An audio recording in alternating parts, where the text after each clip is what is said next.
മനുഷ്യൻ വിവാഹം കഴിക്കാൻ 3 കാരണങ്ങളാണ് പറഞ്ഞത്. ഇസ്ലാം മതമാണ് ഈ കാര്യം പറയുന്നത്. ഒന്ന് സംരക്ഷണം, സമാധാനം. അതായത് വിവാഹം കഴിച്ചവന് സംരക്ഷണം ഉണ്ടാവുന്ന പറയുന്നത്. കൂടുതൽ കിളിയായിരിക്കും.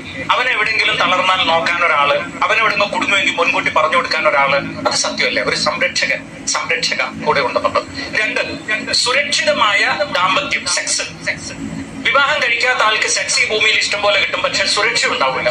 സെക്ഷലി ട്രാൻസ്മിറ്റഡ് ഡിസീസുകൾ, രോഗങ്ങള്, അപകടങ്ങൾ ഒരുപാടുണ്ട്. ഈ ലോകത്തിലെ എല്ലാ മതത്തിലും സിലിബസി ഉണ്ട്. എന്ന് പറഞ്ഞാൽ സന്യാസിമാരുണ്ട്, സന്യാസിനികളുണ്ട് എല്ലാ മതത്തിലും. ഇസ്ലാമിൽ മാത്രം ആ ഒരു സാധനം ഇല്ല. ലോകത്തിലുള്ള മതങ്ങളുടെ കൂട്ടത്തിൽ നിങ്ങൾക്ക് അച്ഛന്മാരെ കാണാം, കന്യാസ്ത്രീമാരെ കാണാം, സ്വാമിമാരെ കാണാം, സ്വാമിനിമാരെ കാണാം. ഇസ്ലാമിൽ അങ്ങനെ നിങ്ങൾക്ക് കാണാൻ പറ്റില്ല. കാരണം അവർ പറയുന്നത് ഈ പ്രകൃതിയെ ദൈവം സൃഷ്ടിച്ചിരിക്കുന്നത് സെക്സ് കൊടുത്താൽ സൃഷ്ടിച്ചത്. ഏതിനാ സെക്സ് ഇല്ലാത്ത? ആ പൂവിന് സെക്സ് ഉണ്ട്, പരാഗണം നടക്കണം. അപ്പൊ ഇത് പ്രകൃതിയുടെ